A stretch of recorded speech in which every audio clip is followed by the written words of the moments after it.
they didn't show Jodie Comer. That was like a whole surprise and everything. It was like the entire time, like, and this is infamous when it comes to Danny Boyle movies. Um, Danny Boyle is very much known for making a film about one thing, and it seems like it's like gonna be that, and all of a sudden he switches up about halfway through. A lot Hmm. of people like attribute 28 Days Later. It's like, hey, it's a zombie film, and then it actually has like a whole message and a whole thing about toxic masculinity. The second half of the movie, and it's like Yeah. he often does that with a lot of his films.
Live and online, it's Sleepless with Steve and the Movie Book Club with your host, Steve Pulaski.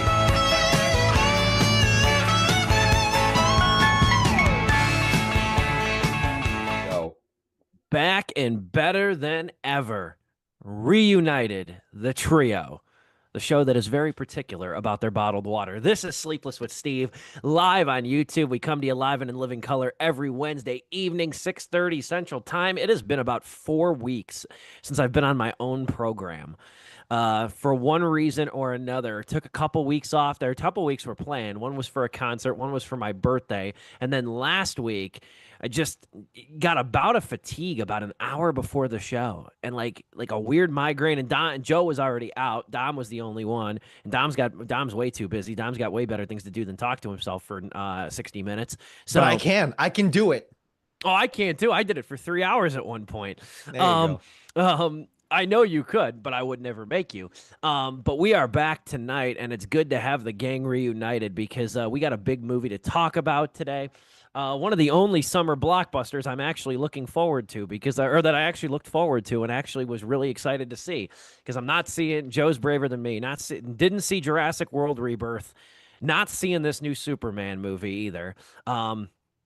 I went ahead last night actually on my website and I republished to my new website my reviews of the 4 original Christopher Reeve Superman movies, as well as my review of Man of Steel. So if people come to my website, they go to stevepulaski.com and expect a review of Superman, they can receive 15-second review of the very first one. Very well done. I think the special effects still really hold up incredibly well. And I think Christopher Reeve ultimately, too, is probably the best humanization of Superman that we've gotten, whether he's Clark Kent or the Man of Steel himself. Gotcha. Really good movie. Excellent. Yeah. Really, really good movie. I enjoy the first 2. The second one is really good. And I have not seen the Richard Donner cut either, which everybody says is better. I like either, actually. Yeah. I like Superman 2 as is. I haven't watched that cut as well, but I've always been wanting to. Same here. I would like to watch the Donner cut because everybody said it's superior, and I'm like, I like the original Superman 2. Superman 3 wasn't very high on, and Superman 4 is awful. And then I also reviewed Man of Steel too back when it first came out. So if people go to stevepulaski.com wanting my review of the new Superman movie, they will see I've not only reviewed the same movie once, but 5 fucking times over again. So there's so you can enjoy one of those reviews too. And I've just never been a big Superman fan, but if I have to pick one gun to my head, it's the 78 one. Did not watch the 06 one with Brandon Ruth, though, Superman Returns, with Iowa native Brandon Ruth. But anyway, that being said, that's as much weight as I'll give the new Superman. I don't care. But anyway, this one I do care about. We're talking F1 tonight. F1 the movie, as it's also known too, which is a little strange. I don't like that title. I like F1. I would rather just go by F1. I'm not a big fan of this F1 I agree. The movie title. I don't like that. That feels like a very 90s, 2000s esoteric thing, the movie. I don't know. But at any rate, though, we're going to review that tonight, and we finally got the gang back together. The 3 of us haven't been on the show at the same time since Christ lost his sandals. It's been forever since we've all shared the screen together. So it's great to see you gentlemen tonight. I greatly appreciate your time, too. Schedule's looking a little strange, really, because of my aversion to reviewing 2 of the biggest movies of the summer. So next week also, too, I will rent it since it was my idea. I'll rent it on Vudu. We're going to review Ephus, brand new independent comedy that I don't want to say too much. It's a baseball movie, not a sports movie. It's a comedy, a comedy revolving around baseball is how I'll describe it.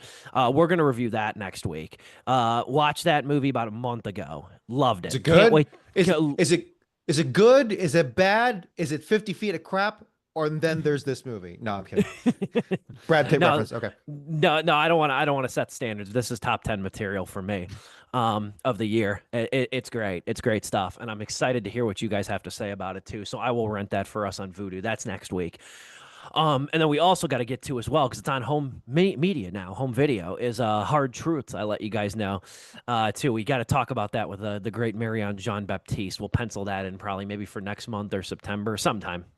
Either way, it is so good to see you guys. I haven't been on in about a month, so you can tell I'm just itching to talk tonight. So Dom, how are you? Stop me. We missed you. We absolutely missed you. Yes, doing okay. This is the nature and weather part of the program. It is doing a-okay with the weather in terms of being outside all the time. I've recently, for my job, had to go into the shrubbery more, like tall grass and stuff like that.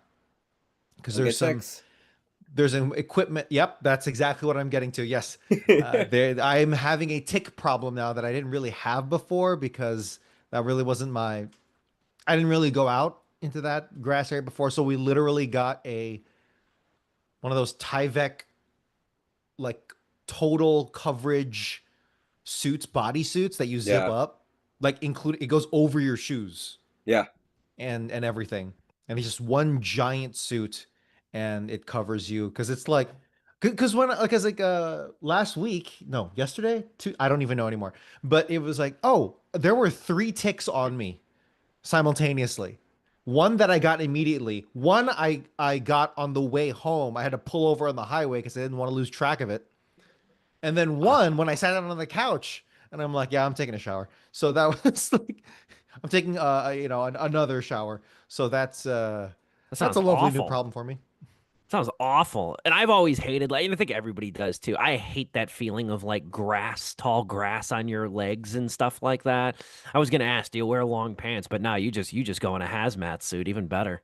I had to start doing that. I have been wearing long pants. I don't wear shorts at work.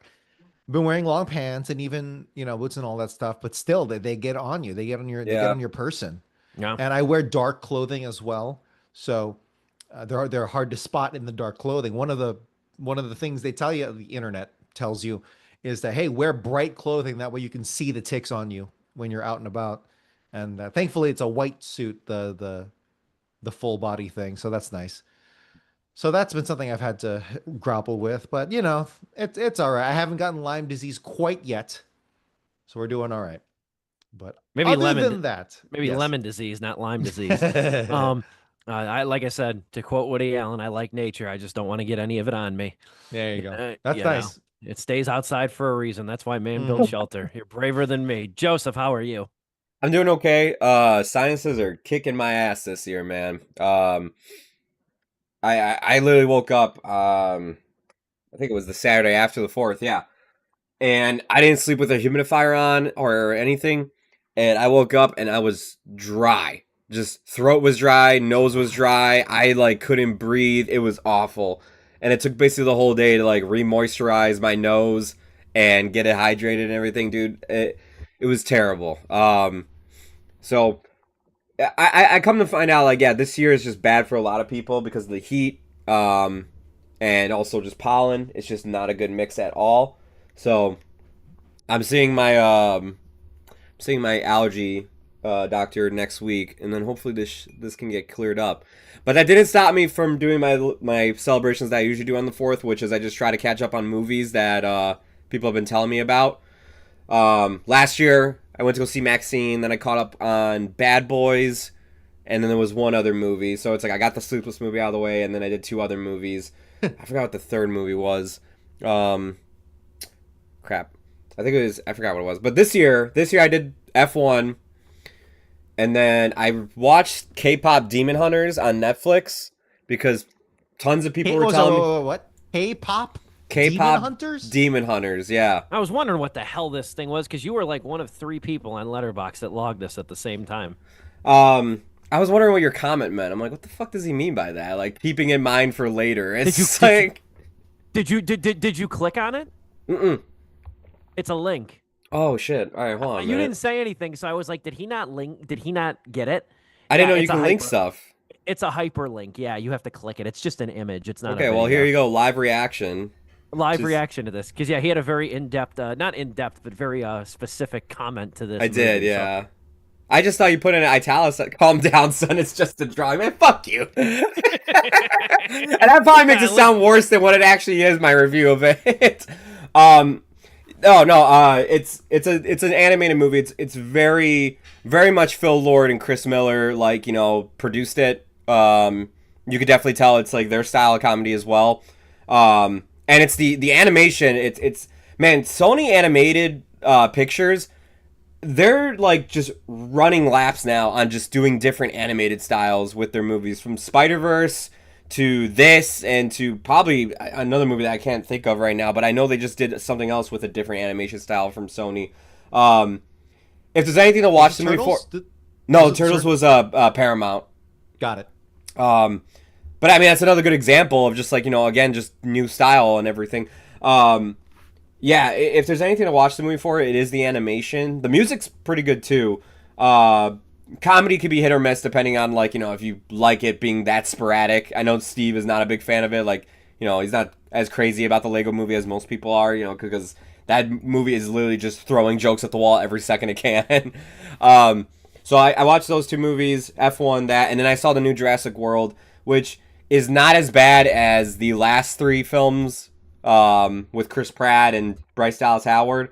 Um, but it still just it still suffers, I think, from a lot of the problems that I find with those sequels. But still not as bad as those films. So yeah, I had a pretty fun 4th of July weekend, honestly. The other Sony animated movie you were trying to think of, was it Mitchell's versus the Machines? Yes, there we go. Yeah, because that was also on Netflix. Gotcha. Yeah. Yeah, Good I movie. was wondering. I don't want to interrupt you, but I wondered if that was the one you were thinking of, which was also a Lord and Miller product too. Yep. Yeah, Sony's sneaky good. So Sony, if nothing else, is sneaky good in the realm of being versatile with their animation, and I admire that greatly. So good to have you guys back. Glad to hear you guys had decent fourths and everything like that, and guys are chugging along right in the thick of summer here. We are gonna move on forward, accelerate forward, if you will. Talk about F1, the brand new blockbuster making a ton of money overseas. It's already made 305 million worldwide, so there's a good chance you've seen it. And I do think it's poised to stick around for the most of the month of July. It's directed by Joseph Kaczynski, fellow Polak, who I really think his name needs to be known now at this point. I think it needed to be known after Top Gun Maverick. He has been a really damn good director. Shut the hell up. He did Top Gun. Okay, well, Did you not know that? Did I you not didn't know know that that. before going in? Oh shit. Okay. Yeah, Kaczynski directed Top Gun Maverick. He did Only the Brave.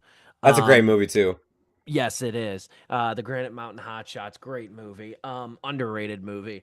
And then before that, his debut was Tron Legacy. That I forgot. Yeah. That was his directorial debut. And then he did Oblivion in 2013. But Kaczynski has been in the realm of blockbusters for a long time. What's up, Dom?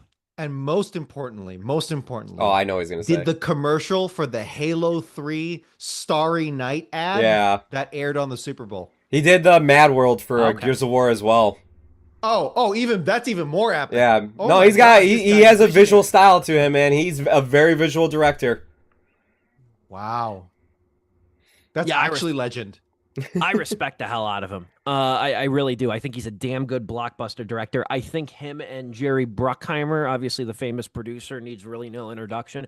I think him and Bruckheimer too. He feels like, I know he's not a producer and Bruckheimer's a producer, but he feels simpatico with Bruckheimer's visions.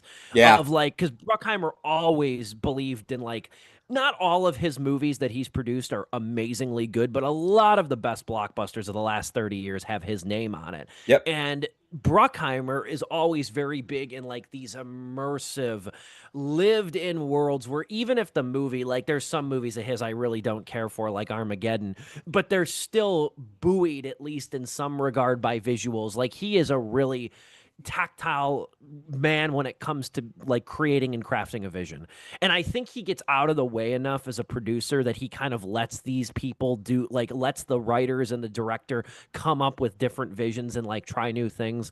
I've always had a respect for Bruckheimer. I can't believe he's already 80 years old, truthfully, and he's still cranking shit out. Also the producer behind one of my favorite 2000s movies, Kangaroo Jack. Anyway, but F1 though, F1's an interesting beast too, because like there are elements. I wrote about this a little bit because there's a really good, there's a really good article from Forbes about how like it's called like how F1 turned Brad Pitt into a $40 million ad, and there is some. I guess you would say like I don't even know if you would call them ethical, but there's some narrative issues here, like the fact that this movie is a collaborative effort between Warner Brothers and the FIA, which is the governing body of Formula One. So this is And really, I guess Apple too, right? I mean, yeah, Apple's part distributor on this too. yeah. All right. Well, you know what? I don't know if I saw any articles talking about the collaboration between movie studios and the American military industrial complex for Top Gun Maverick and the first Top Gun and every other They were movie there. that involves the American military. Oh, they were there. Oh, for sure. Okay, good. Oh no, I'm not. I'm splitting hairs I'm to a just degree. Poking fun. More so though. You're right though, but more so. Formula One's governing bodies all over this movie. This movie's an unmistakable ad for F1, but it's also an ad for just run down the list: Qatar Airways, Geico, EA Sports, Shark Ninja, AMG, OMP Racing, Xperify, and others. This movie was like funded in good part by product placement, which I just think is funny. And like, now I don't know what kind of a boost, and I don't know if you can quantify this. Corporations always find a way, but I always, on a side note, because they're wearing their F1 suits and they're like NASCAR suits. They have all the sponsors on them and stuff. I always wondered what the return on that is. It's got to be good because they keep doing it. These companies wouldn't throw money if it wasn't effective. But I've always just wondered, like, can Shark Ninja quantify what their benefit is having Brad Pitt rock their logo in a movie like this? I don't know. You know what I mean? So that's just one thing that like crossed my mind over the course of this very long 2.5 hour movie. But at any rate, though, uh, this would, I think, more be an issue if the movie itself wasn't so good.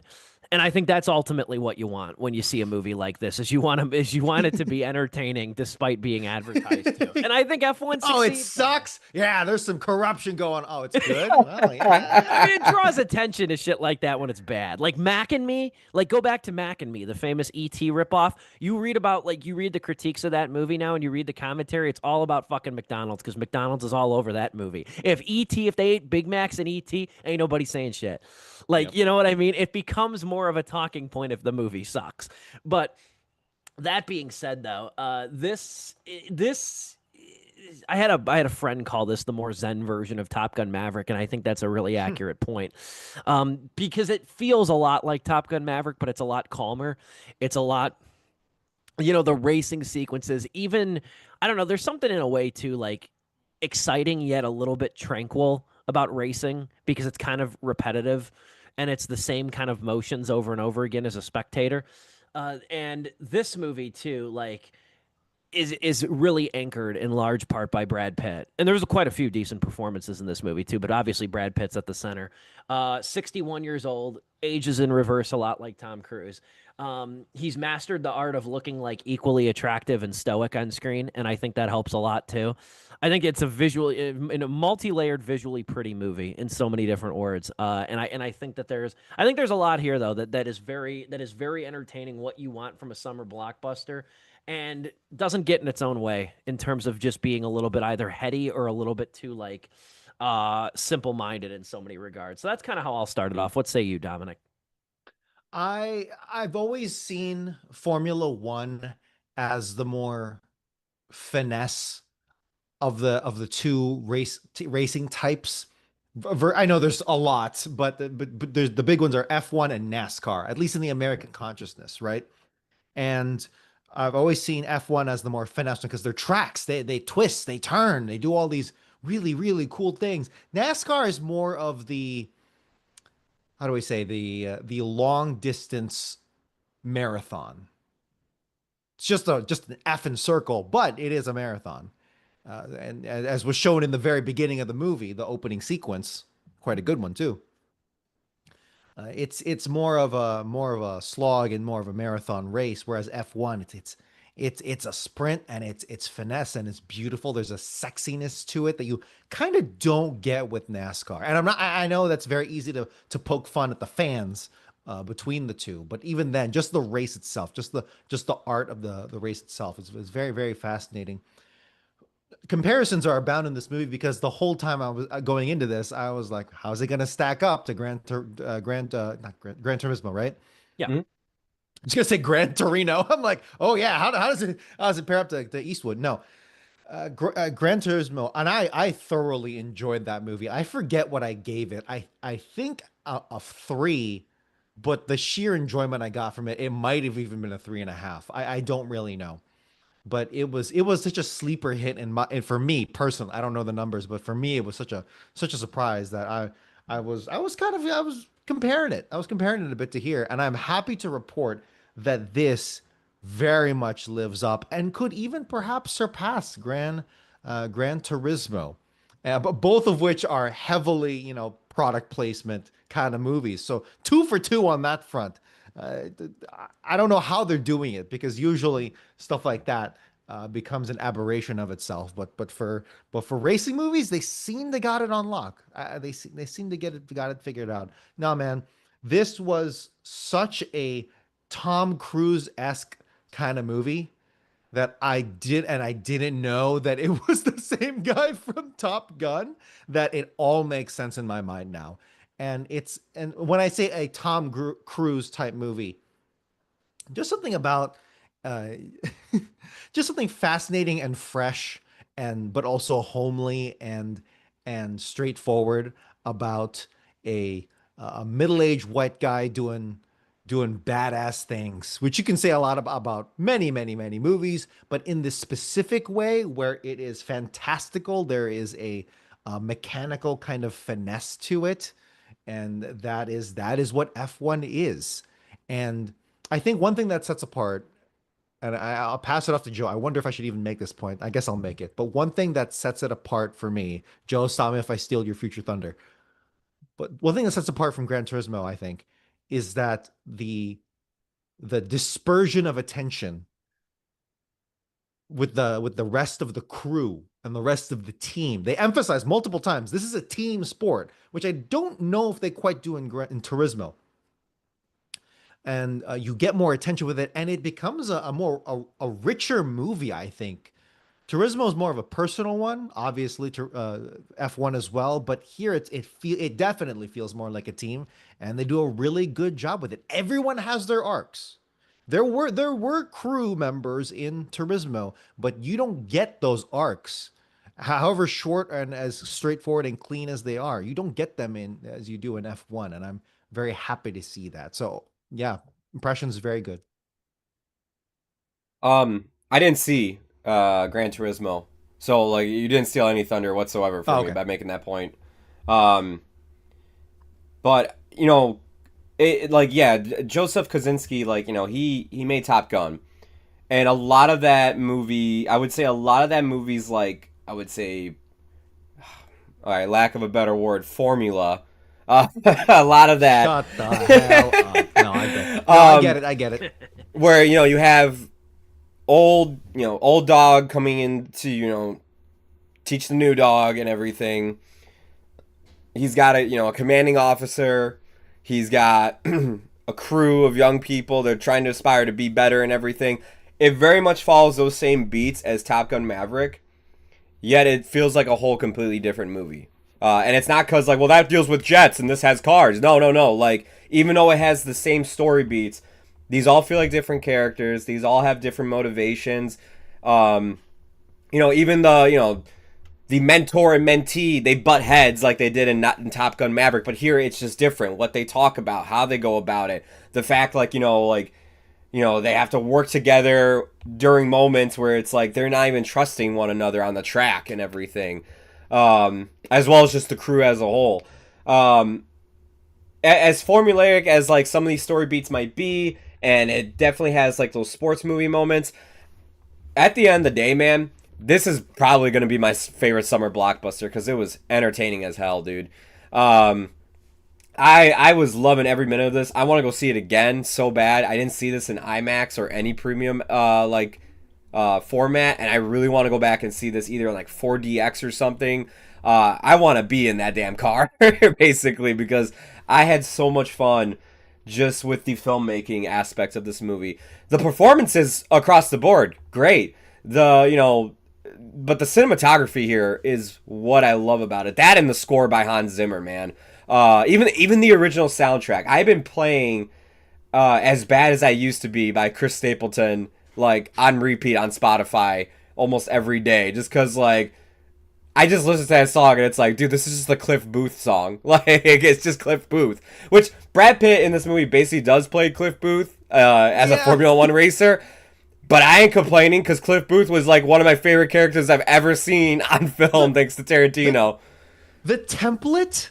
It's so funny how F1. The whole movie is based around Formula One. That's what this is. It is a vehicle. It is a vehicle for that brand. Sorry, but it is like it's so crazy how they actually made a really badass character with an amazing premise for a whole franchise. Where it's like, hey, his job is to just win races for whatever kind of racing that you do. I love the idea of Sonny Hayes, where he's just a washed up racer, but is really good at racing, that he'll just race in anything. It's just like he doesn't stick around anywhere too long because his prime time ended in tragedy. And it's just like, but he's so good at racing, and he just knows how racing works. It's such he's a deceptively complicated character too in that regard too. I will argue, because here's the thing: like, if you're somebody who's heavily hyped and you fall, like if you're like like in sports or something. I don't know racing too well, but like if it's like Moneyball.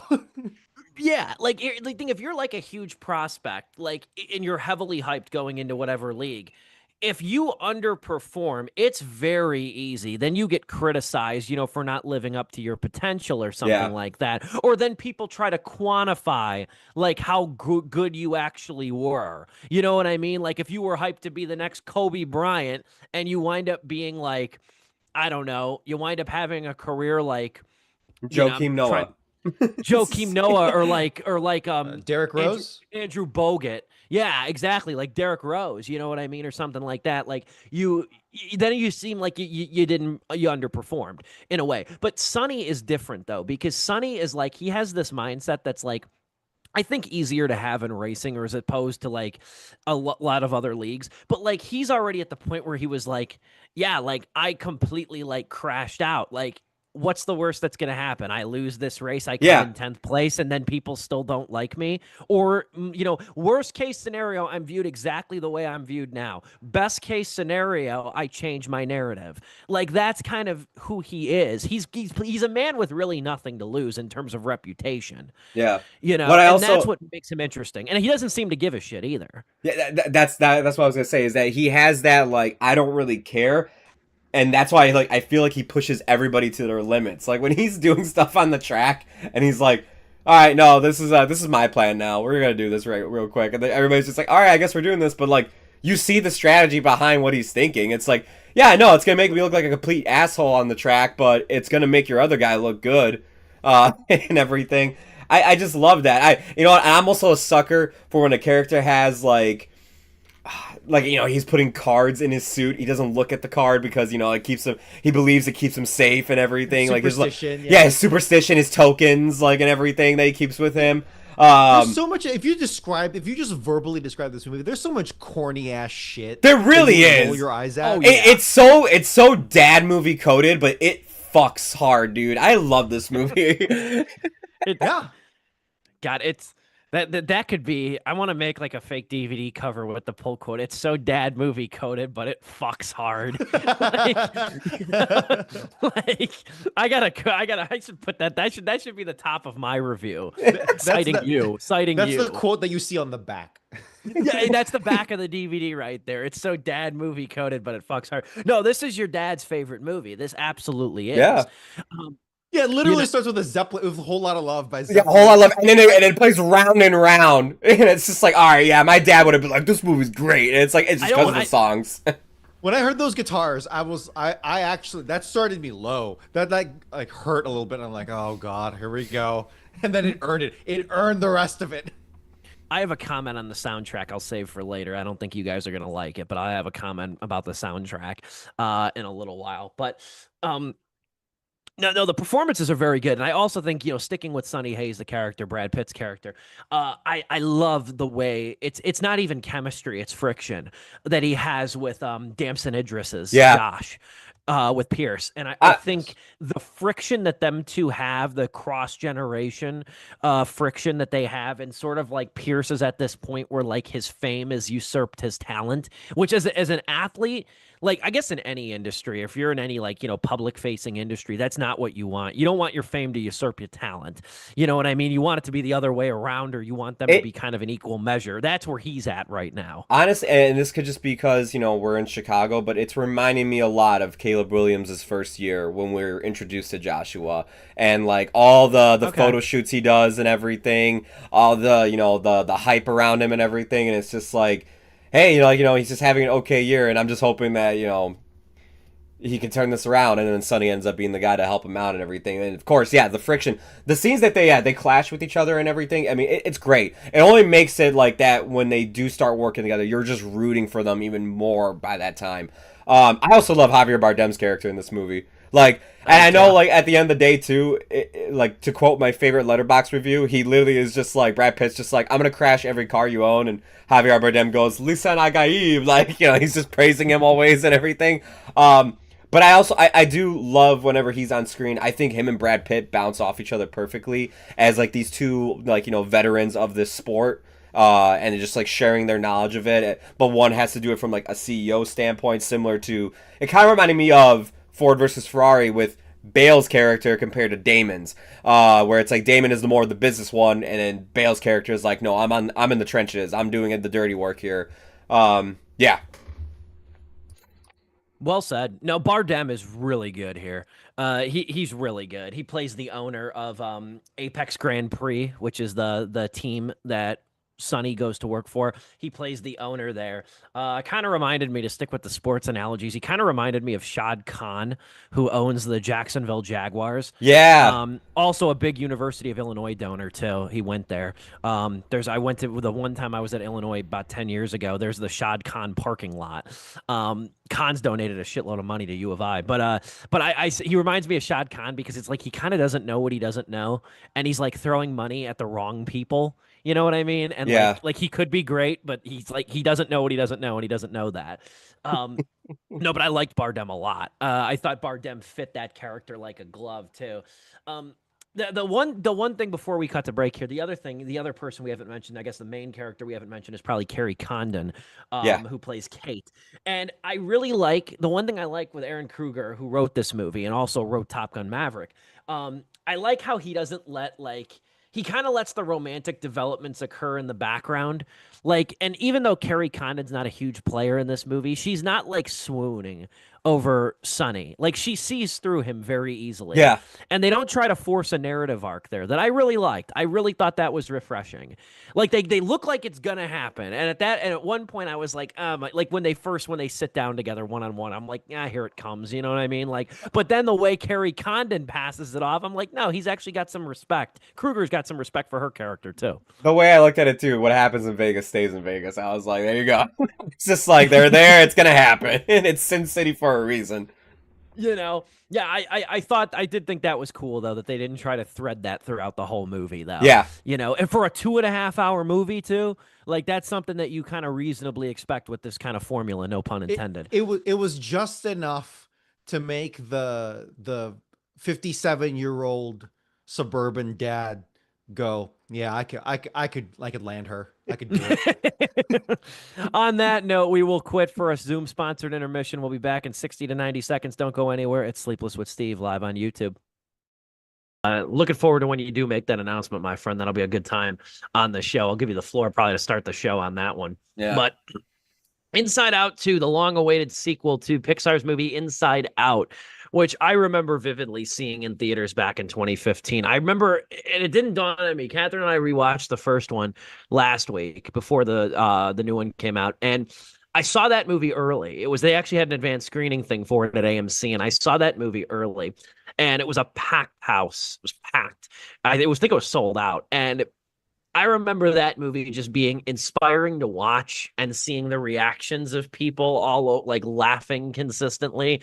Like that felt, I don't want to be hyperbolic, because I'm honestly one of the few people I think that liked Finding Dory more than Finding Nemo. I don't want to say maybe the last great theatrical Pixar movie was Inside Out, because Soul technically didn't get a Pixar or didn't get a theatrical release. So I want to say it was like the last, I would say, complete knockout from Pixar. Inside Out 2, though, there was reason to be a little bit trepidatious with this sequel, I guess if for no other reason than Pete Docter, the director, who I've said for years is the creative genius behind Pixar. He really is. He's the chief creative officer. He's responsible for Up. He's responsible for Inside Out. He's responsible for, I think, some of the most emotionally affecting movies of the company, and also some of the most ingenious concepts of the movies. He's only a producer on Inside Out. He was the writer and co-director of the first movie, and or the co-writer and director of the first movie. And it was fascinating to listen to him talk about the collaborative process of writing that screenplay, and his ideas and how it really took shape. This new one is directed by Kelsey Mann, and this is her directorial debut. The only thing that she's directed was this Monsters Inc. short, Party Central. That was the only thing that she's directed, which is one of the more forgettable shorts that they've done. I'm not going to lie there. I can't remember even what it preceded. It might have preceded Inside Out, quite frankly. Now that I think about it, it might have preceded Inside Out. But first off, you can tell shit at Disney's bad. They don't even have shorts. They don't even have a short attached to this movie. Okay, I was odd. wondering if I was like, I know I adjust my time so that I skip the previews, but I'm like, shit, did I miss the short? I don't know. You know what I hate to say, and it's because they're doing everything they can to bump up that catalog on their streaming service, but a lot of that stuff is now going to Disney Plus. That's what I think. Or a lot of those concepts, like Forky, like he has a bunch of shorts on Disney Plus. So a lot of those concepts that were going to be eventually used for like a short film have turned into like mini series of like 4-minute shorts on Disney Plus, and they release a whole season of them at once for you to turn on and have your kid be entertained for about like 20 minutes or something.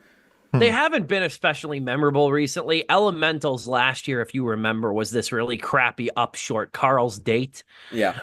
Which I thought was a real bastardization way to do Up. And to make, like, after that movie and that beautiful movie, to then make it about the old man getting a date. I don't care if it was like 7 minutes long. It was still stupid. But Inside Out 2, though, really feels like an event unto itself. This is a movie, a high concept animated movie, a fantasy that really beams with color and life and imagination. And I think above all else, because it's not perfect, I don't think it's as good as the original Inside Out. Few movies are. But I think with this sequel, I think even because I've seen some people be more significantly critical towards this thing. And I guess I would say this. It might not do things completely different from the first Inside Out. It's structurally very similar. But what it does really well is the hardest thing it probably could have done. It was its biggest challenge, was to communicate anxiety and the effects of anxiety to young children and also make it relatable for adults. That's a hard thing to do. And I think this movie knocks it out of the park. I think the hardest thing this movie had on its plate, it accomplishes beautifully. And that's a big credit to the screenwriters, Meg LeFauve and Dave Holstein, for what they were able to do, not only with creating a character of anxiety that was believable, villainous, but also likable in a way, understandable. And I also think I'll talk more about it later too, but I also believe that when it's all said and done, Maya Hawke does an outstanding job as anxiety. I think is the voice. I think it's one of the best voice acting performances, if not the best that I've seen so far this year. That's how I'm setting the table for Inside Out 2. We'll go Dom and then Joe. General thoughts on Inside Out 2. I very much enjoyed it, and I have had no doubt that this would do well in theaters, critically, and at the box office, simply because this... Back and better than ever, it's Sleepless with Steve. Back from our Zoom-sponsored intermission, we are talking about F1, the brand new Brad Pitt movie directed by Joseph Kosinski, who Dom learned about 25 minutes ago was also the man behind Top Gun Maverick. And now that explains a lot. But... yeah, so we're kind of dabbling over, talking about a bunch of different things with this movie. It really tackled the performances and stuff. Aesthetically, this is what you come to see, though. In this movie, again, Kosinski, I think he deserves ample credit. He did it with Top Gun Maverick. He did it with Only the Brave, where he gives you a plethora of different perspectives on the same event. Yeah. And I love it. I love how he puts you in sort of the metaphorical driver's seat of these F1 vehicles too. You know what struck me too, because I don't watch racing. You know, if F1 was as compelling as it is in the movie, I would probably watch more of it. But I never watched racing. I probably maybe 5 minutes of racing my entire life. That includes NASCAR and F1. It's never been my thing. But you know, the thing that I found fascinating about it, and I knew it in theory, you know, but I love how fast they have to be with the pit crew. How Yeah. fast Yeah. it has to be. It has to be 5. If 5 seconds is too fucking long. Like I think that is an art in itself with the tires and deciding what tires to put on the vehicle and making the split-second modifications. I mean, Christ, I had to change my bumper of my car fell off about 8 months ago. Mhm. The whole ass bumper fell off. I had to go and buy bumper clips. I forget what they're called. But I had to go buy bumper clips. I watched a YouTube video. Catherine and I put it back on. That took me like 45 minutes. You know what I mean? That took me 45 fucking minutes. They're changing tires in 2 to 3 seconds. I found that marvelous. I loved how Yeah. they showed that. Look, this movie just does its job correctly, not just as a movie, but as a marketing tool. It just does it. I'm sorry, it just does it very well because I didn't know any of that shit. I knew they did tires and stuff and they did it fast, but it shows the comprehensive nature of the whole damn thing. Again, you could see that in other racing movies like Gran Turismo, but here everyone gets just enough screen time, just enough characterization. You know, the delegation. Honestly, this is a fantastic screenwriting exercise for delegating attention to different characters. It's like, Yeah. oh, this female tire switcher or whatever you call them, right? This woman on the pit crew, she gets just enough time where it's like she's a memorable character, doesn't need any more time to complete her arc. Boom, done. That's it. That's her conflict, and it's resolved. And it's well done. It's just goddamn well done. Yeah. And people and I made this comment about Top Gun Maverick, and I was expecting to get maybe like some flack for it, either on the comment section of the review or like emails or something. But I think a lot of people were in agreement. Was the one thing I liked about Top Gun Maverick. Now it's not like, you know, one of the top 5 things I think I enjoyed the most, but it was just a detail. I liked how and it's similar in this movie. Is that not to the extent there's fewer female characters in this in F1 than there were in Top Gun Maverick, but I liked how in Top Gun Maverick the female characters weren't there to like best the men. Like that wasn't their whole personality. Yeah. I like that. I thought it was refreshing that they were worked as a team. And they weren't trying to like prove themselves. They didn't have to prove them. That wasn't part of the point. They were good enough to get in that position. They're respected by their peers. That's the end all be all. And I liked how that wasn't this like underlying friction of the movie. It's a small detail. I don't think it really would have radically altered my opinion of Top Gun Maverick if it was different, but it just felt in a way like after all this like kind of like empty girl boss bullshit we've seen in Hollywood movies over the last like 7-8 years, that was refreshing. And it's kind of the same with Carrie Condon, where like she's great at her job. She fits right in. She doesn't fall for Sonny's bullshit. She's a good character. And that's the end all be all. Agreed. What say you, Giuseppe? Oh, sorry. You can add on or take it in your own direction, man. No, I mean, like, you know, I did care about literally like everybody in this movie, because of just, you know, the fact that it's not that you don't, as Dom was saying, like everybody gets like an arc, no matter how big or small it is, everybody got an arc in some sort of way that you were happy to see where, you know, it led to, and eventually like, you know, how it contributed to the team overall and everything. I think what also helps is that what you were saying, Steve, as well, it's kind of like a combination of both your guys' points, is like, you know, why I was also falling in love with this movie, is that, you know, when you're in the trenches with them during these races, and, you know, like, don't get me wrong, Ford versus Ferrari is still, like, probably my favorite racing movie. But, like, the race, there's only one race in that movie, and it's the very, very end of the movie. It's the last 30 minutes, basically. This one, though, there's races throughout it. And with each race, it's like you're kind of understanding Formula One more and more of like how, like, you know, important it is for them to pit at this point or to stretch out the tires at this point as long as you can.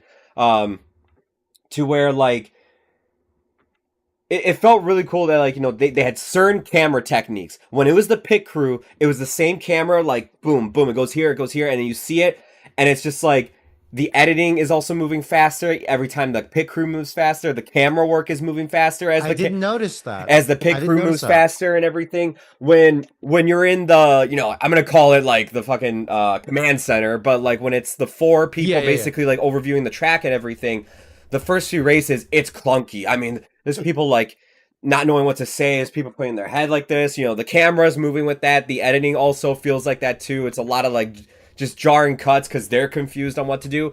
But then as the movie goes on, okay, it's this, do this. Sonny, go in. All right, Josh, come in for pit tires. Like, you know, it's just boom, boom, boom, boom. And it just makes you go as you're watching this movie and as they're doing their thing, that when they're giving the command, I start leaning in at the edge of my seat. So Josh is coming in for tires. They did it in 4 seconds. Boom, let's go. It's just like, it's why I love watching sports movies. You know, it's like, it's why a lot, you know, Creed 3, which we reviewed last year, had a lot of moments of just, you know, like cliche sports movie moments, but it's how it's written, it's how it's executed that makes you just go like, yes, like this is why I love watching these things, man. And F1 to me is just like, all credit to Joseph. I want to make sure I don't miss.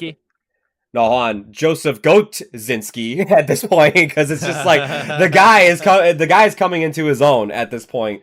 Because like I really do think, and I agree with what you said at the start of the review, Steve, this movie I think cements him as like one of the up and coming directors that we'll remember. Like, you know, a lot of people, you know, they're you know, we're always riding, of course, Spielberg, Tarantino, Scorsese, people like that. But like, to me, I'm always keeping like tabs on like people like Kaczynski, people like Gerwig, people like Peele, James Marsden.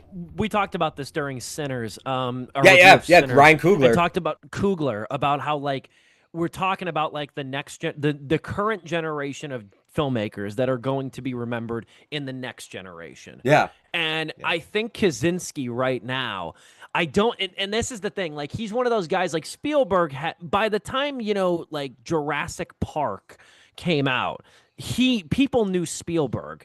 Nowadays, it's more difficult. We're like, Top Gun Maverick made $1 billion. F1 will probably cap out close to it or even more, or over $1 billion. Kaczynski, I feel like, should have a bigger name right now than he does, but he doesn't yet. It doesn't feel like it. But he absolutely, I would put him in the class of directors this generation. I would too. That will be remembered.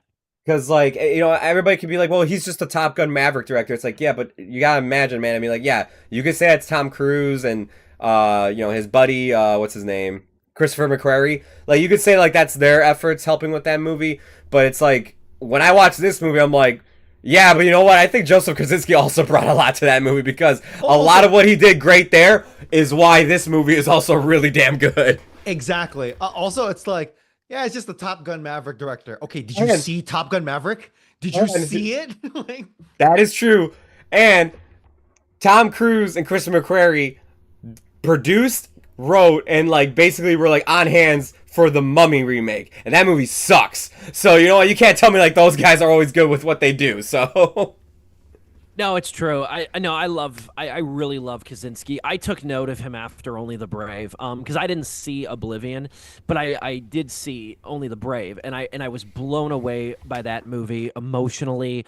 Yeah. I think that movie too also has a sneaky. Go back and look. That movie has a sneaky, exceptional cast.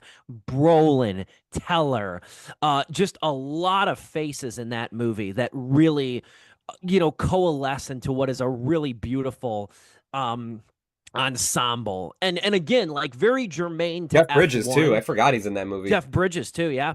The last 3 movies he's done, Kaczynski, one of the common threads between Only the Brave, Maverick, and F1, and I've just baked this theory now in the last like 30 seconds, so bear with me, is really focusing on teams.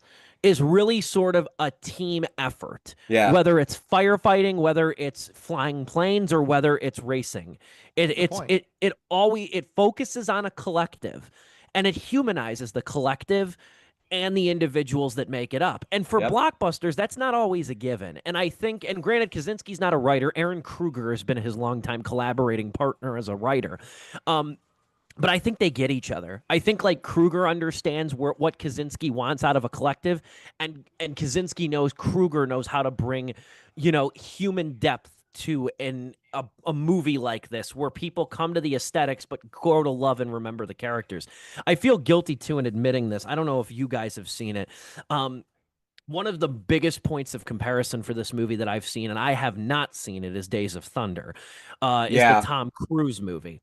Kaczynski actually mentioned, and I would love to see this. Kaczynski mentioned a potential, not that it's in the works, but he said his dream would be a crossover of Oh, Days of dude. Thunder and F1. And his theory, his like working theory with it, was that Cole Trickle, who's Tom Cruise's character in Days of Thunder, Cole Trickle and Sonny Hayes have a history where they raced against each other at one point and they hate each other.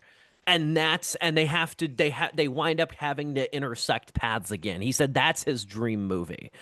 And I could see it. I have to see Days of Thunder, but just on paper, that sounds electric. Hey, he's got to do it within like the next 5 years because like age is gonna catch up to one of these guys. I know it doesn't seem like it with Cruise and Brad Pitt. Father Time is undefeated. It's gonna happen. Very, very true. I wanted to note that for sure. My only other point, and I teased this earlier, I don't know if you guys have anything to add. My only other point, though, that I feel like making about this thing is that, excuse me, I will say, you know what? I liked Hans Zimmer's score. I really did. I did not care for the soundtrack of this movie. I did not like the soundtrack. I get being that F1 is a global sport. It's got it. Like, there's a lot of like, there's American pop in here. Like, there's Tate McRae and Ed Sheeran. There's that Chris Stapleton ballad. There is like Latin hip hop. There's like Nigerian, British, South Korean pop in this thing. You got Tiesto. Yeah, Tiesto. Tiesto. I don't know. Like, it was immediate too. It was fucking immediate because that Whole Lot of Love, I didn't think that fit that well.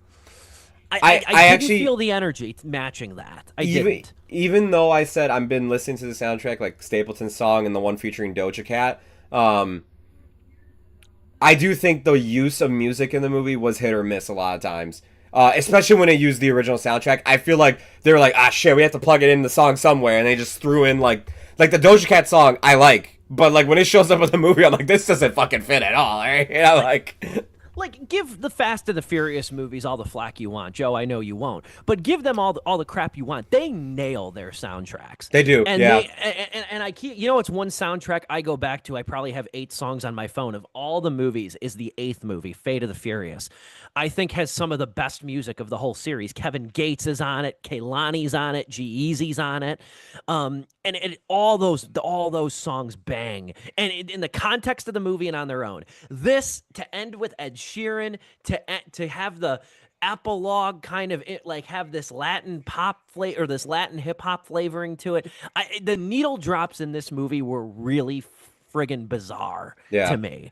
And I didn't like it. That's one of the only sharper complaints of this movie is that like this movie has the benefit, like the music could have taken this up another notch, like, and it didn't. Not even the Led Zeppelin tune in the beginning. I just felt this is just not. It's almost the energy level of what's happening, but it's not there. Yeah. What was I gonna say?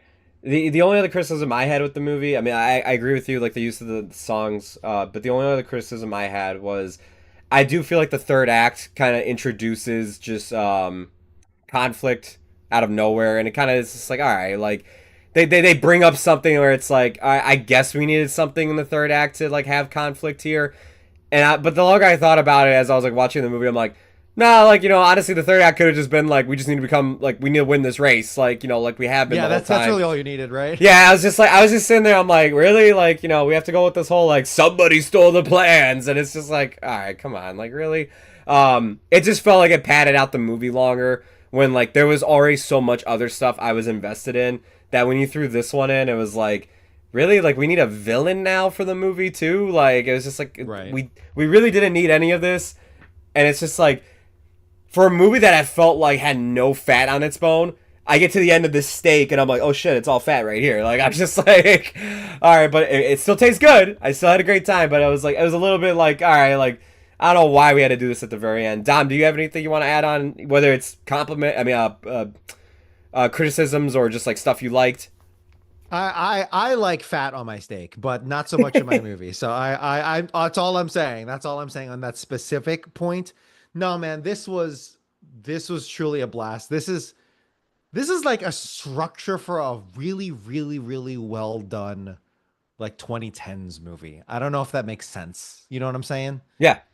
In And fact, Rush, made by Ron Howard, like 2011, yeah, remind me a lot of this this feels movie like too. I don't know if this feels like a Ron Howard movie, but something about the like Ron Howard when I think of that name in the industry overall, something about it is like this is quality, this is good solid food right here. Obviously, some of those movies are fantastic. Like I love Apollo 13, but also something about the name Ron Howard goes like it never quite fails.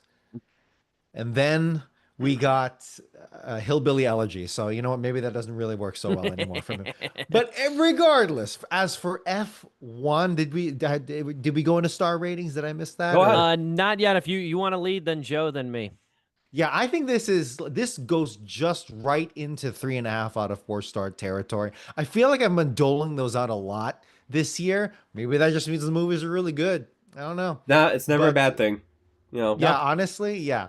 So like, if I think I gave Grant, and I'm not a perfect perfect with my logic on ratings all the time, but if I give Gran Turismo a really really good 3, this one goes into 3.5 out of 4 for me. Yeah, I loved it. Um, this is 3.5 out of 4 stars for me. I've seen enough. Joseph Kosinski, I need you to go back to your roots with how you develop characters and have the sense of I've seen teams. enough. 3.5. I've seen enough. 3.5 out of 4 stars. I've seen enough. Give this man the Gears of War movie that Dave Bautista wants to make. Yeah. All right, bring him back to his roots where he made that awesome commercial and everything. Because if you want a guy who will give you the sense of brotherhood with the Gears crew, Yeah. I think Kosinski can nail it. I hate you. I hate you. Why did you put this in my head? Oh, Now I'm man. gonna be That's dreaming all it. I thought all weekend. I actually wanted to make my letterbox review that, and when And I published it, I'm like, why the hell didn't I do that? Should blue sky that. You know what's fun? You know what's sky that? You know what's funny is that normally when you guys talk about video games, I'm just like nerd shit.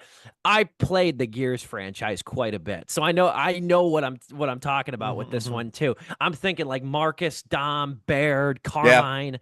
You know, Coltrane. yeah, Coltrane. Like that would be an elite movie for him to make. I think he could work wonders with that. I think Yeah. he could. I think it would be interesting to see him dabble into horror a little bit too with the Locusts. That's a really good point. You know, You I know think those that- execution kills are gonna go crazy with his camera work. He's gonna put a GoPro on the Lancer, bro.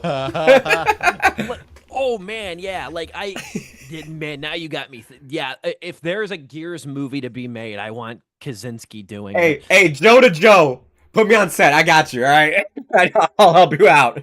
I got the Yeah, nerd shit right here. I don't want to see him holding a Carmine bucket at the on Snapchat and say this movie was ass. You know, like I don't want to see that. We already had to go through Borderlands and shit. That's funny though. No, I'd never thought about that. That is a really really good idea right there. Yeah. They'll go with somebody else. They'll go with Ron Howard. But at any rate, it's 3 out of 4 for me. I thoroughly enjoyed this movie. I think Kaczynski's arrived. I think he arrived with Top Gun Maverick. I think he arrived even too with Only the Brave. I think this movie is as handsome as you think. It's as reliably acted and strikingly photographed as you expect. And it's as frequently thrilling as you can want from a movie like this, especially a movie that's not short either. This is 2.5 hours long. It's a long movie. And it doesn't sort of like and again, there's so many puns, like unintentional puns. It doesn't spin its wheels. You know what I mean? Like it keeps a good forward momentum throughout the whole thing. Brad Pitt anchors it delightfully. Damson Idris is really good. Javier Bardem is really good. It's a 3 out of 4 for me too. I thoroughly enjoyed this movie. I think it's the tentpole of the summer too. I think I'll be surprised if another half the blockbusters I ain't even seeing. I will see. Catherine wants to see it. I will see Fantastic Four.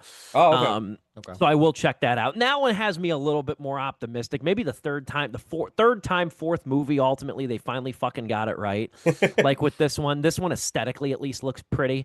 You know what I mean? Like actually, like nostalgic, pretty wise. You know what I mean? So we'll see. I do think it's going to take something big though to top this for blockbuster season though. So I agree. 3 out of 4 stars. All round table, really, really strong review of F1. Good movie to kind of jump back into the thick of it with the three of us. Next week, called an audible, saw this movie about a month ago, and told these gentlemen I really wanted to watch. I really wanted to review it on the show. It's a movie called Ephus, and it is essentially it's an indie movie this year, and it's basically about a New England pickup baseball team. They are playing the final game that they're going to play on this public ball field before the ball field gets bulldozed for a new school. And it's all these middle-aged dudes. It's all these middle-aged guys, these like blue-collar dudes that get together with coolers full of beer and they play one last game on the diamond. And I cannot wait to hear what you guys have to think of it. I actually structured my review of this movie. Every like 2 or 3 paragraphs, I did 3 quotes from the movie. I was jotting down quotes while I was writing this movie because this is a movie of one-liners.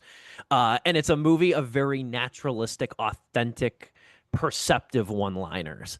And it's a really interesting watch. I think you guys will dig it. And I think it's going to be one of the more memorable movies of the year for all of us.